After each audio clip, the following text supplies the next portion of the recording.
Good morning, Gills fans, and welcome back to Gills in the Blood TV for our Monday review. We won a football match, so we're not really sure what to do this morning, are we? We said at the game we thought we deserved it. We've looked at newspapers, etc., and people on social media. Yes, they had more of the ball. Yes, they probably had more chances, but for sheer grit and determination, and I thought we deserved the 3 points. And just for Holy, I think. Yeah, he was absolutely exceptional. I think I tweeted Saturday night afterwards and said best individual keeper performance I've seen for a long time by anyone, not just Gillingham keepers, anyone at Priestfield. I mean, there's been a few, but that was the one second half. I've watched the highlights again. The double save. It looks like a triple save to I me. thought, comes the He comes out, gets the cross and pushes it away. Then he stands up, hits him in the chest. Then he gets up again, hits him in the knee, and it goes out. I think there was one just before in the highlight. Sean Clare punted clear afterwards. He put his saves up on Instagram as well, didn't he? Yeah, and then obviously he had to contend with trying to catch flares and stuff as well. So yeah, he had a pretty eventful afternoon. We said at half time, I think the first half saves you'd expect him to make, and there was one he shoveled round the post which was good, but there was two that were right at him and stuff like that. But the second half, no, there was one really good first half, wasn't there? First few minutes, I think Holmes cut it back to McGuinness and he saved it with his legs. You know, he still deserved it. I just think for sheer will, and we know we're not going to be pretty this season. We know that because the way we line up, especially if we're going to play Wilkinson and Eves up top as a two, we're going to go long pretty early. I still don't buy into the Liam Nash is ready to start every game, and he's good and he's got potential. There's a lot of tweets saying they didn't know why he didn't come on, but I wouldn't have changed that front line at all. No, we've got to remember he's recovering from tonsillitis as well, so he's not fit in terms of he's been ill for a week. He's not up to speed in terms of professional fitness. After coming from, he's jumped eight levels or whatever it is. So we've got to give him time. There's definitely potential to work with him. He's only a kid, but again, it comes back to this. He's not going to score enough goals to, to achieve whatever we want to achieve this season, I don't think. But if he pitches in with the odd few, comes off the bench, gets 20 minutes, half hour here and there, and the odd start, I think he'll be fine. Obviously, there was a couple of other ones we spoke about on Matchday Live. Max Amar, very, very good. Obviously, we were baffled by it at the beginning. It was really odd to see, and I think everyone sort of tweeted or was on whatever sort of social media platform saying we've got effectively 5 centre halves if you include Luke O'Neill playing into it, and we didn't agree with it. But I suppose we have to give a little bit of credit to Adrian Pennant because, all right, Thomas Holy's made a lot of saves, but we kept a clean sheet. And second half, there's a lot of bodies on the line as well, throwing themselves in front of him. Exactly, and if we flip it the other way and we played 5 centre halves and we got bashed 4-0, whose fault would it have been? Yeah. Adrian Pennant. No one would have been talking about Thomas Holy. So we have to look at it both ways. We're not big fans of Adrian Pennant, not by any stretch of the imagination. And it still doesn't change, but we're not, at the same time, we're not just going to sit here and go, that was nothing to do with him. They must have, you can't just, surely, I know this is hard, they've not just come up with that in the morning and gone at 12 o'clock, right, this is what we're doing. You'd think that's been worked on in the week to try and counter the likes of Josh McGuinness, who's a big lump. Ricky Holmes, most teams won't be able to contain for 90 minutes, I don't care. He's very good at this level. Obviously, Sod's Law, we want to do a newspaper review today, and the local shop didn't get the Medway Messenger in, so we're having to go with... There we go. So if we have a quick look online, Carl Robinson in the Medway Messenger today, says that his side were a better team. First half, they were very good first half. They could have been out of sight, like we've already said. I think it was a lot closer. Yeah, we've created a couple of bits, haven't we? We've had a couple of bits on the counter attack. We've scored a good goal. We've created a couple of bits first half. We said, didn't we, on the match day, like Sean Clare, all went through Sean Clare first half. Probably as much. He was almost our equivalent of Ricky Holmes. Everything went through him, and that was the only time we thought we might create something in open play. Clare played how we would hope Martin would play most weeks, I think. Which hasn't happened, unfortunately, but he didn't play, and that's something for another day, I suppose. Charlton boss Carl Robinson claimed his team had enough chances against Gillingham on Saturday to win 2 games. They maybe did. Well, they maybe did, but it's the same similar story to us. If you don't take your chances. Bottom line, don't score, you don't win football matches. So the Addicts failed to score for a second successive match, following up a midweek humbling at home to Wigan. So yep, so they're back-to-back defeats. I think they're still just in the playoffs. All we can do is keep doing the things right. Fundamentally, they've got to score. I'm frustrated, but I can't question players' attitude. Sounds similar to our gaffer a little bit, doesn't it? But like I said, we had that first 4 games of the season. But I think, in fairness to us again, since then, it's only been 1 blank, hasn't it, which was Oxford. We drew 3-3 with Southend. Scored at home to Shrewsbury, right, we lost the game. Went to Wimbledon, nicked a point. Blank was Oxford, and obviously won the game on Saturday. So if we're looking for positives, we're making slow steps. They're not massive, they're not giant strides by any means, but it's a start and it's 2 games unbeaten. If we can go to Rochdale on Saturday and pinch a point, we can then look at Scunthorpe next Tuesday with a little bit more optimism, I'd have thought. Yeah. Because Saturday doesn't mean anything if we go Rochdale and roll over. Exactly, we're back to square one if we go and get beat 4-0 or something like we did last season. It's no good just getting up for the Charlton and Southend games. No, we've got to do it every single game because most of our games are going to be cut for them. A little bit about Josh Wright, he's joined Southend on a 1-year deal. Doesn't look right on Instagram or Twitter or anything, but he's gone. We move on. Massive win for Gill's boss and business as usual for Eve. I'm just going to have a quick look at this one. Match winner Tom Eves insisted management speculation didn't distract anyone at the weekend. On the eve of the game, there were rumours that current boss Aidy Pennant would be replaced after Charlton.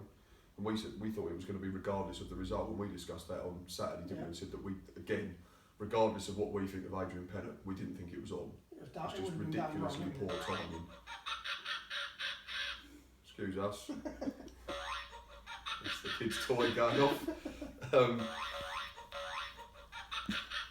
Bob, just grab that Barbie doll. Because it's on the... If you grab the Barbie doll. We didn't take any notice of that speculation, Silly. Sorry about that. We just control what we can control, and we did that very well on Saturday. I don't think we should take notice of any stuff, and we proved it. It is important so we focus on the task at hand, and we did that. I'm over the moon with 3 points and a goal for myself. He's doing really well. I think Dave Miller tweeted me Saturday, because he predicted before the season started that Eves would get 12 to 15. Yeah. So he's effectively 25% of the way there. People laughed at Tom Eves. We said this before he came out before the first game, I think, and said he was targeting 20 goals this season. What's he got? 4 in 8, 4 in 9? Yeah. It's won every other game. At this level, you take that all day long. So the trick is now if you can start doing it away from home as well, yeah, because obviously he's had love a go in the rain, man. And he's actually only scored in 2 games. That's what we we don't want to get too ahead of ourselves. But I think if you score 20 league goals in a season, it don't matter how you've gone. He's gone 4 games without a goal since, there you go, just to emphasise that point, since netting his hat-trick at Priestfield against, that wasn't Shrewsbury, as Luke says, when it was Southend. Goes on a bit further, it was very uplifting, especially in the change room. We can get some momentum now. We have a tough game next week at Rochdale. We're looking to get a result there. We feel on top of the world after this win. That's great to see, and I think, again, it goes back to... It's probably way off their shoulders as well. It has to be, off everyone. Anyone that's connected with the club, supporters, chairman, directors, whatever, coaching staff, tea lady, kit man, blah, blah, blah, we kept saying the longer it went, the harder it was going to get. Yeah. So it's out of the way now. And the last bit is win the perfect response to Solano rumours, which we all know about, so I'm not going to go into too much detail on that one. The monkey was happy with 3 points, it seems. Kids Farmyard and Zoo going off, sorry, again. Sunday League, Football League paper from Sunday, full page. Hero Holy is Aidy's saviour. I don't think we're disputing that he kept us in the game. No one is. In terms of match ratings, Holy 9, we gave 9. Lacey 8, we gave 6.5. That's a bit generous on Lacey. But again, we said it was balanced out because he was played out of position twice. Nugent 8, we gave 6.5. Zaquani 8, we gave 7. Hess 6, we gave 6. O'Neill, they gave 7, we were 6. Ogilvie, we gave 6, they gave 7. Wagstaff, they gave 6, we gave 5. Parker, who we was impressed with again, direct running, pace. Because effectively it's only him and Sean Clare. I don't know enough about Jesse Starkey because Elliot and Liz don't seem to be getting a look in. Josh Parker, they gave an 8, we gave a 7. Clare, we both gave an 8. Burn, they gave 7, we gave 6.5. We just said we thought he started slow, didn't we? First really half, slow. I think he struggled helping out O'Neill, didn't they? They was getting ruined down that side first 15, 20 minutes. But fair play to him after that injury because he looked like he's dead.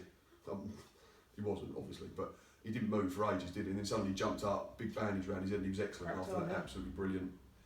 Max Amar, we've already spoken about, was absolutely superb, especially on the fact that he got booked after 20 minutes, 8. Wilkinson, we gave a 6, they gave a 7. Tom Eves, they gave an 8, we gave a 7. I don't know how, I just looked at the back, and I've just said to you before we come on here, Luke McCormick for Plymouth must have had some game, because Thomas Holy has not got in the team of the week. for me is ridiculous, absolutely ridiculous. Like I say, didn't Plymouth lose as well? Oh, I don't know what's in the arms yet. Oh, drew 0-0.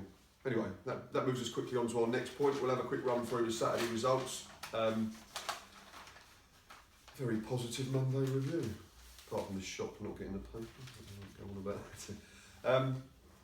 Blackburn Wimbledon, didn't see that coming. Not at all. 1-0 to Wimbledon. They'd not won until Saturday. Obviously, they couldn't beat us on Tuesday. We had 10 men for 47 minutes. They've gone to Ewood Park and won 1-0. I think it was Kessie Apai got his first goal. Maybe they'll start with some momentum now. It might get them going. I thought they'd be doing a lot better than they are. Next one, Blackpool Oxford. Huge win again. Blackpool, absolute. I keep saying it every week. Flying now. 4 out of 4 at home. They've only conceded 2 and they've scored 7. They're up to 4th. Bradford, Rotherham. Rotherham are just one or the other at the moment. They've not drawn a game. They've won 4, lost 4. I think they handed out 2 tankings, didn't they? But then they struggle away from home. If we look at this,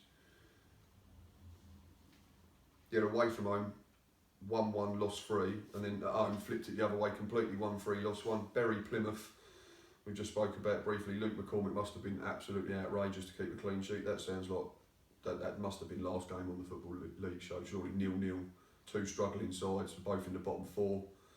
Gills 1, Charlton 0. We've already spoke about that huge win. Not only just got us off the bottom, got us out of the bottom 4 as well. So psychologically and mentally, that's got to be a massive help and all. And suddenly, if you think if we can pinch 4 from the next 2, we might be looking at sort of lower mid-table, very comfortable. Which we'd probably take right now. Oh, absolutely. MK Dons got the better of Rochdale in a 5-goal game. Late winner in that one, 84th minute. Rochdale been appalling. Keyfield, I'll big up Keyfield all the time. They're really struggling at the moment, but obviously we'll wait till next Saturday. The Shrewsbury bandwagon just keeps rolling. They've dropped 2 points all season, which is absolutely staggering. I can't keep saying it enough. I had them to get relegated. Paul Hurst doing an absolutely brilliant job. Stephen Payne scored again. I think that's 2 in 2. Oldham sank to the bottom of the league. They've got to go eventually, surely. Oldham, they've been in that division for far too long. I think even if they got relegated, their fans in a way would be like, well, at least it's a different division. They've been in there for like 17 years or something.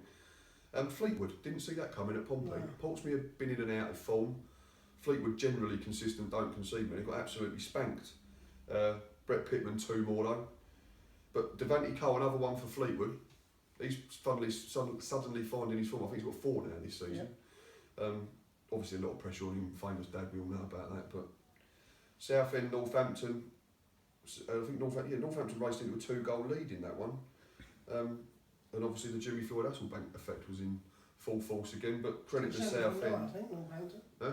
I think it's still 7 from 9 since Yeah, it is. They're unbeaten and they're up to 7 points now. Obviously the league table at the moment, you win a game, you jump up miles. But yeah, credit Southend, come back, drew 2-2. Walsall, Peterborough. Ostuma apparently was outrageous in that game.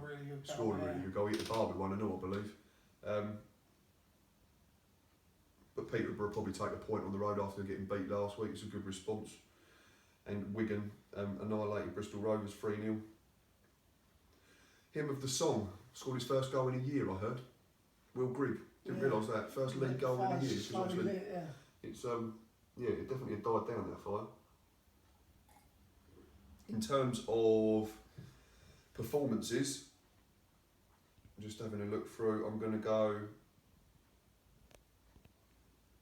Portsmouth to beat a very good Fleetwood side that don't lose. If they lose, they don't lose by many. So to score 4, so I'm going to put Portsmouth as a team performance. Brett Pittman another double, very good at this level.